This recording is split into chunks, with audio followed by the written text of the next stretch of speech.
त्यो चाहिँ गोप्य राखौँ अहिले। माया जुन अनुभव गर्नुभयो नि कथामा, वास्तविक जीवनमा मायाको अनुभव गर्नुभएको छ कि छैन? मायाको हाम्रो राष्ट्रिय बुलेटिनमा तपाईँलाई स्वागत छ। यस, धन्यवाद। ममता चौधरीज्यू, तपाईँलाई पनि राष्ट्रिय बुलेटिनमा स्वागत गर्न चाहन्छु।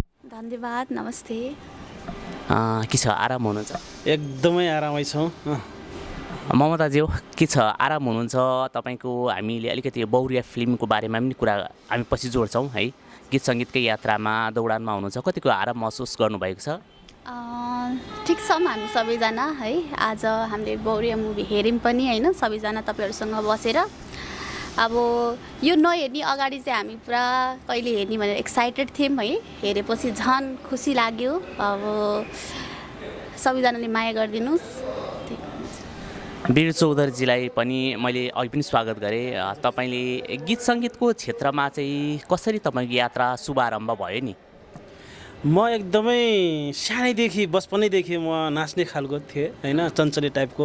स्कुलमा जहिले पनि म डान्स गरिराख्ने होइन। डान्स गरे बापत म्याम सरहरूले मलाई चक्लेट दिनुहुन्थ्यो, कहिले पैसा दिनुहुन्थ्यो। ल यो डान्स गर्छ है भनेर चाहिँ फ्राइडेमा डान्स गरिरहन्थेँ। जब म एसएलसी पास गरिसकेपछि मैले प्रोफेसनली रूपमा चाहिँ एउटा एकचोटि डान्स सिक्ने अवसर मिल्यो, जसको मेरो गुरु हुनुहुन्थ्यो दीप श्रेष्ठ गुरु। उहाँको न्यू भिजन कला केन्द्रमा मैले एउटा नृत्य सिक्न मौका पाएँ होइन। त्यो ठाउँमा जब सिकेँ, धेरै मैले सिकेन थिएँ होइन। 3 महिना सिक्ने बित्तिकै त्यसपछि गुरुजीले मलाई के भन्नुभयो, तिमी अब अलिअलि बिस्तारै सिकाउँदै गर, पैसा पर्दैन, दिनु पर्दैन। अहिले 3 महिनाको मात्रै पैसा दिएँ होइन। त्यसपछि मेरो एउटा इच्छा के डान्स गर्ने इच्छाले गर्दा म छिट्टै पनि सिकेँ। दीप श्रेष्ठसँगको भेट र दीप श्रेष्ठसँगको सिकाइ चाहिँ तपाईँको प्रोफेसनलीको स्टेप बन्यो? हो, एकदम सुरुवाती नै त्यहीँबाट हो। त्यसपछि बिस्तारै डान्स क्लास खोले पनि आफै पर्सनल काम गर्दा गर्दै मेरो मित्र सुधराम दहित, उहाँसँग चाहिँ एकदमै भेट भयो। त्यसपछि उहाँले मलाई सल्लाह दिनुभयो, वीर सर म्युजिक भिडियो गर्नुपर्छ है भनेर चाहिँ उहाँले मलाई अफर दिनुभयो होइन। एउटा म्युजिक भिडियो गर्नुपर्छ भनेर। त्यसपछि मैले यो म्युजिक भिडियोतिर चाहिँ लागेँ।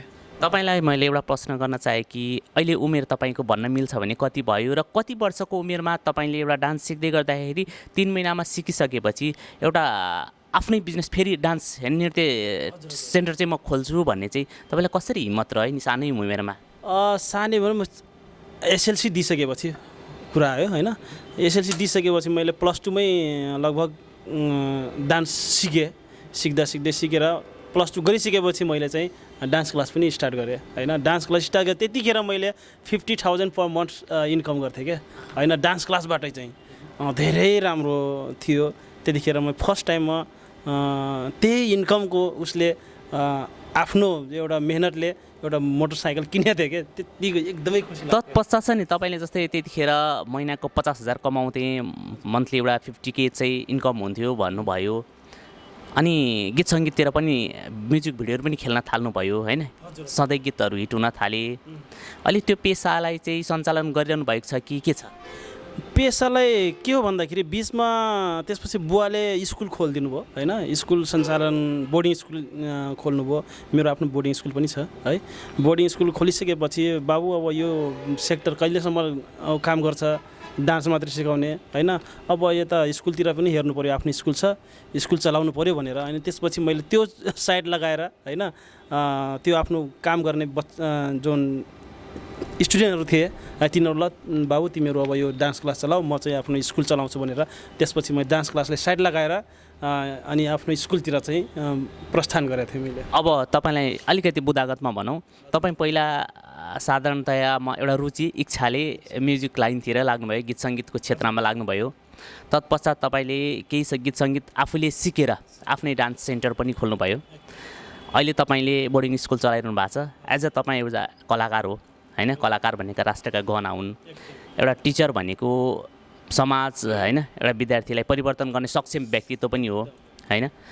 त्यो हुँदाहुँदै तपाईँको एउटा इन्कमको लागि त्यतै बाटो छँदैछ बौरिया फिल्मसम्म चाहिँ तपाईँ कसरी आइपुग्नु भयो नि त्यो आफ्नो पार्ट आफ्नो व्यवसायलाई छोडेर बौरिया फिल्मसम्म चाहिँ तपाईँ कसरी भेटघाट भयो कसरी यो फिल्ममा खेलाउँ भन्ने तपाईँलाई उत्साह रह्यो नि मेन के हो भन्दाखेरि अहिले चाहिँ म चाहिँ स्कुलमा चाहिँ ग्याप छु है होइन बिचमा स्कुलमा टिचिङ गर्दा गर्दै फेरि मेरो इच्छा त कहाँ हुन्छ त होइन लास्टमा त फेरि त्यो म्युजिक भिडियोमै गयो अनि म्याक्सिमम् मैले म्युजिक भिडियो गर्दा गर्दै गर्दा गर्दै स्कुलतिर ह्याम्पर हुन थाल्यो क्या म म्युजिक भिडियोतिर जान थालेँ प्रोग्रामतिर जान थालेँ अनि स्कुलमा अलि ह्याम्पर हुन थाल्यो भनेर मलाई आफै फिल भयो त्यसपछि मैले आफ्नो अर्को प्रिन्सिपल रहेर राखेँ मेरो आफ्नो स्वयं प्रिन्सिपल राखिसकेपछि म त फ्री भएँ एज अ फाउन्डर मात्रै त्यसपछि मैले त यता घुम्न पाउने भएँ होइन प्रोग्राममा जान पाउने भएँ अनि तपाईँको म्युजिक भिडियो खेल्न पाउने भएँ त्यही भएर चाहिँ मैले अहिले चाहिँ एज अ फाउन्डर मात्रै हो है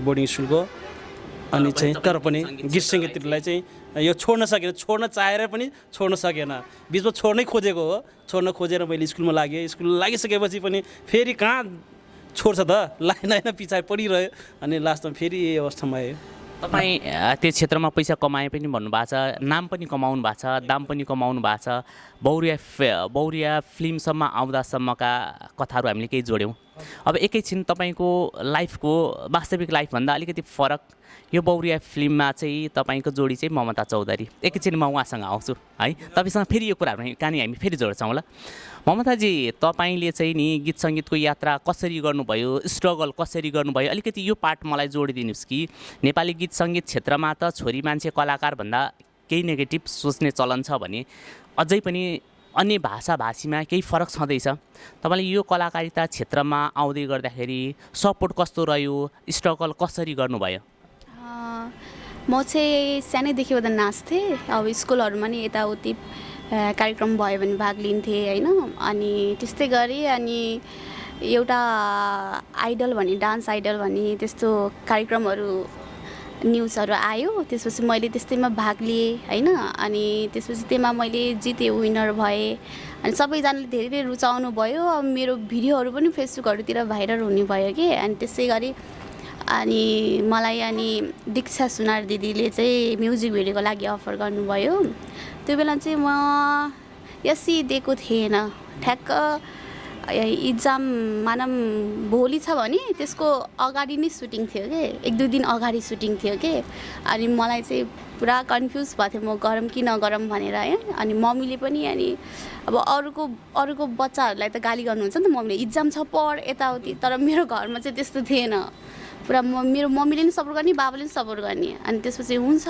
तिम्रो इच्छा के गर्छौ अब इक्जाम पनि आइरह अब भन्नुभयो अनि हुन्छ गर्छु भनेर चाहिँ मैले म्युजिक भिडियो गरेको थिएँ केटिएम गएर अनि त्यहीँबाट अनि फेरि एउटा यो नवलपुर आइडल भन्ने आयो कि नवलपुर आइडल डान्स आइडल भन्ने चाहिँ यो चाहिँ नवलपुर भनेको चाहिँ हाम्रो जिल्ला हजुर मेरो घर नवलपुर जिल्ला अनि त्यसपछि हुन्छ नि गरौँ न त आफ्नै जिल्लाको भनेर अनि मैले भाग लिएँ त्यसमा पनि विनर भएँ अनि त्यसपछि मेरो यस्तै गर्दा गर्दा अनि म्युजिक भिडियोहरूमा अनि आएँ म तर धेरै मैले अब यताउति पब्लिकबाट नि धेरै होइन कमेन्टहरूमा धेरै यताउति गालीहरू पनि खाएँ अब धेरैले माया पनि गर्नुभयो होइन त्यसै गरी मैले चुली पाएर कङ्गना उहाँसँग डेब्यु गरेँ अब त्यो चुरी पाएर सबैले रुचाइदिनु भयो अनि हजुर अनि तपाईँले यसो गर्दै गर्दाखेरि जुन कमेन्ट आए भन्नुभयो नि कमेन्टमा नराम्रा कमेन्टहरू पनि आए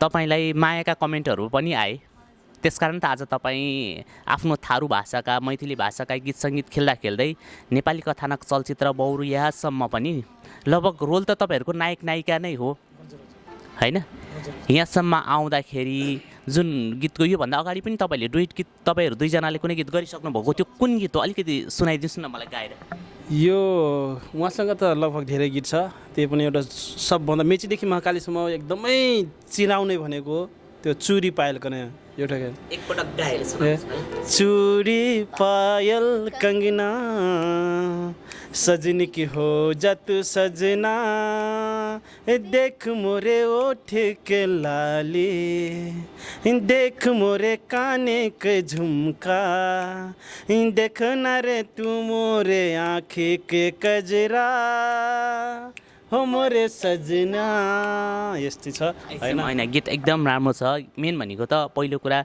गीत सङ्गीत एउटा बिरुवालाई पनि मनपर्छ, बोट बिरुवालाई पनि मनपर्छ भनिन्छ होइन, त्यसकारण पनि तपाईँ हामीलाई मनपर्नु त एउटा छँदैछ। अबको तपाईँको एरेन्जर चाहिँ गणेश चौधरी थिए होइन, डिपेन्सु चाहिँ लिरिक्स राइटर थिए यसको, अनि सिङ्गर चाहिँ अनु चौधरी जो अहिले आफ्नो भाषाभन्दा पनि नेपाली भाषामा पनि त्यति नै हिट गायिका पनि हुनुहुन्छ होइन। तपाईँले यसरी काम गर्दै गर्दै अबको पेसा चाहिँ के वीर चौधरीको नि अबको पेसा के? हिजो झन् अगाडि हामीले कुरा जोडिहाल्यौँ, स्कुल एउटा फाउन्डरको रूपमा सञ्चालन गरिरहनु भएको छ। अबको पेसा के छ? गीत सङ्गीतमै लाग्ने हो अर्थात् अरू नै व्यवसायमा केही गर्दै हुनुहुन्छ? होइन, व्यवसाय मेरो छँदैछ होइन। यो चाहिँ मेरो अब यसलाई चाहिँ पहिला मैले यसलाई साइड बिजनेसको रूपमा लिन्थेँ होइन, अहिले चाहिँ प्रोफेसनल्ली चाहिँ बनाउँदैछु भन्नु पऱ्यो होइन।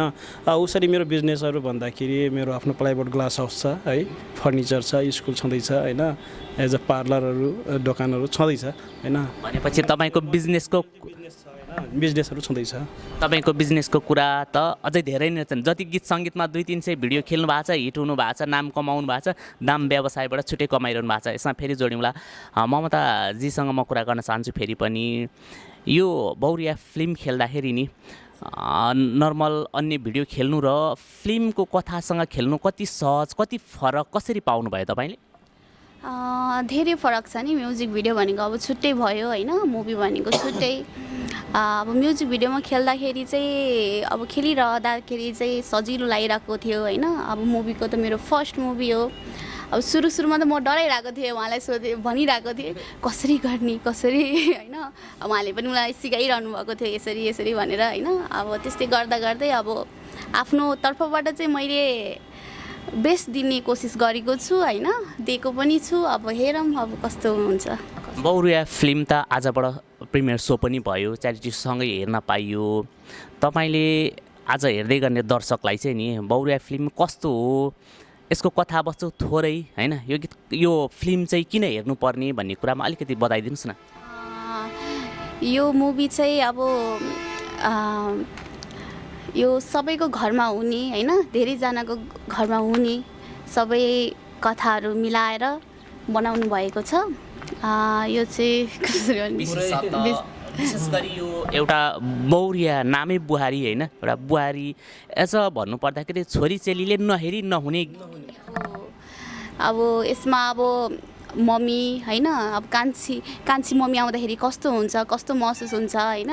अब कान्छी आमा हुँदाखेरि, कान्छी अब हुन्छ नि वाइफ हुँदाखेरि कस्तो हुन्छ, अब बुहारीको रूप छ त्यसमा। अब बिहा अरूको घर जाँदाखेरि होइन, बिहा गरेर जाँदाखेरि कस्तो हुन्छ सबै देखाएको छ। वीर चौधरी सर, यता मैले तपाईँलाई भने बौरिया फिल्म चाहिँ होइन कस्तो फिल्म हो, कथावस्तु कस्तो बोकेको, अलिकति तपाईँले पनि केही व्याख्या गरिदिनुहोस् न। किन यो फिल्म हेर्नको लागि हलमा धाउने होइन? आज फिल्म त यो तपाईँको देशभर नलागे पनि हाम्रो सुनसरी झुम्काको म्याजिक सिनेमा हलमा त भोलिदेखि त 5 सो हुँदैछ होइन।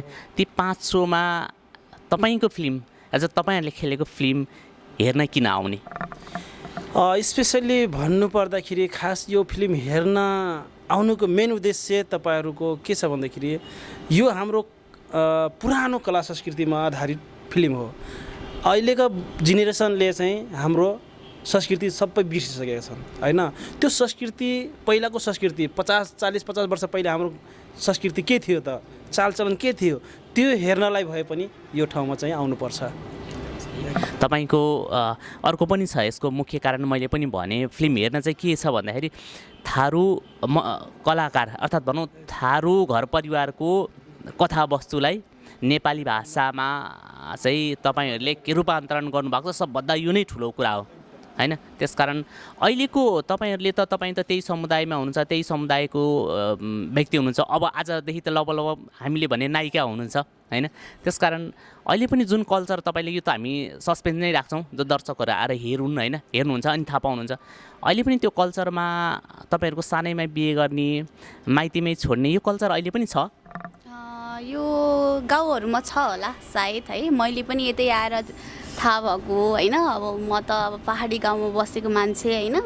यस्तो कल्चर अब मानम पश्चिमतिर पनि अर्कै छुट्टै कल्चर छ, पूर्वतिर पनि छुट्टै कल्चर छ। अब हामीलाई नलेज अब यहीँ आएर थाहा भएको। ममताजी भन्दा वीर चौधरीलाई व्यावसायिक हिसाबले उमेरको हिसाबले गीत सङ्गीतको हिसाबले केही अझै म्याचुरिटी हुनुहुन्छ तपाईँ। यो कल्चर अहिले पनि जुन तपाईँहरूको रोलको कल्चर सस्पेन्डमै राखौँ, यो भोलि दर्शकहरूले हेर्ने कुरा हो, यो कल्चर अहिले पनि तपाईँको गाउँ घर परिवारमा यो कल्चर छ अहिले पनि? होइन, अहिले चाहिँ लगभग लोप भइसक्यो, यो चाहिँ हटिसकेको छ होइन यो कल्चरहरू। त्यही पनि कुनै कुनै ठाउँमा होला, तर म मेन के छ भनेदेखि यो कल्चर म पनि यो कल्चरबाट चाहिँ आएको होइन, किन म पश्चिमको ठाहरू है, पश्चिमको ठाहरू यता चाहिँ पूर्व र धेरै फरक छ कि हाम्रो कल्चर होइन। हाम्रो हुन त पहिला हाम्रो उता पनि चाहिँ सानोमा चाहिँ विवाह गर्ने चलन थियो, तर यो सिस्टमले चाहिँ विवाह हुन्थेन, हाम्रो अर्कै तरिकाले विवाह हुन्थ्यो। अब हामी मलाई चाहिँ खास थाहा भएन यता। हामी अलिकति तपाईँहरूभन्दा यो गीत सङ्गीतकोबाट अलिकति छुट्टै जाउँ, वास्तविक जीवनपट्टि जाउँ। मायाको त अब मम्मी बाबाबाट माया पाइरहेको छु होइन, त्यही भएर अरू चाहिँ चाहिँदैन। वास्तविक जीवनमा पाइरहेको होइन, अब त्यो चाहिँ अब पछि सोचौँला। वास्तविक जीवनमा गोप्य नै राखौँ हामी होइन। तपाईँलाई सबैभन्दा पछिल्लो तपाईँले हेर्नुभएको कुनै थारू, मैथिली या कुनै नेपाली चलचित्र कुन हेर्नुभयो पछिल्लो समय? तपाईँले हेर्नुभएको फिल्म? हजुर, मैले अस्ति भर्खरै एउटा आमा भन्ने मुभी हेरेको थिएँ। कस्तो लाग्यो फिल्म? धेरै राम्रो थियो, म रोएँ त्यो मुभी। अब त्यहाँ पल्जीहरू पनि हुनुहुन्थ्यो होइन, धेरै राम्रो। विपना थापा हुनुहुन्थ्यो, उहाँहरूको मुभी हेरेँ, राम्रो लाग्यो, धेरै राम्रो। तपाईँको चाहिँ जीवनमा अबको यात्रा गीत सङ्गीतमै रहन्छ अर्थात् अरू के सोच्नु भएको छ नि? अब मेरो पढाइ पनि छ होइन, अहिले ब्याचलर हो, अनि त्यसै गरी अब यो लाइनमा म गइरहेको छु। अब मैले डान्सहरू पनि गर्छु, यताउति म्युजिक भिडियोहरू अब प्रोग्रामहरू पनि गरिरहेको छु। अब हेरौँ पछि के हुन्छ, अब बाटोले कतासम्म लैजान्छ। वीरजीले पछिल्लो समय नेपाली अर्थात् कुनै मन परेको पछिल्लो समय कुन फिल्मको याद छ, कुन फिल्म हेर्नुभयो? मैले चाहिँ धेरै भयो फिल्म नहेरेको, नेपाली यतातिर चाहिँ 12 गाउँ चाहिँ हेरेको थिएँ मैले होइन, विराज दाईको होइन, एकदमै राम्रो लाग्यो। विराज दाई अनि समीरजीको त्यो मुभी हेरेको थिएँ। त्यस अग्रज कलाकारहरूसँगका फिल्म हेर्दाखेरि त्यहाँबाट सिक्नुपर्ने कुराहरू कस्ता कस्ता हुँदो रहेछन् भन्ने मनमा केही उत्साह, जोस जाँगर या केही प्रेरणाहरू मिल्छ कि मिल्दो रहेनछ? एकदम अवश्य मिल्छ। म नि खासै यो इन्डस्ट्रीमा लाग्नुको मेन प्रेरणाबाट नै आएको हो। पहिल्यै हाम्रो सानोमा टिभी हेर्दाखेरि त्यो टिभीमा कसरी पस्छन्, मलाई पनि पस्न मन लाग्छ भन्ने जस्तो फिल हुन्थ्यो क्या। त्यो आज ठुलो पर्दामा आफै पस्न पाएछु होइन, एकदमै खुसी लागिरहेको छ, खुसी छु। अनि 12 गाउँ त छँदैछ होइन, 12 गाउँ विराज दाईको र मेरो एउटै जिल्ला हो होइन, एउटै ठाउँ हो होइन। खुसी लाग्छ उहाँहरूको फिल्म हेर्दा हामी जवान भएका छौँ। उहाँहरूबाट पनि धेरै कुराहरू प्रभावित भयो। ममताजी जाँदा जाँदै बौरिया फिल्मलाई दर्शकहरूलाई हेर्न आउने कसरी अनुरोध गर्न चाहनुहुन्छ? सबैजना आइदिनु होला, माया गरिदिनु होला। अब यो मेरो फर्स्ट मुभी हो, अब कस्तो हुन्छ अब भनिदिनु होला, कमेन्ट छोडिदिनु होला होइन। अब केही नजानेको कमजोरी छ भने चाहिँ अब बताइदिनु होला, अब मैले कोसिस गर्नेछु अझै राम्रो होस्।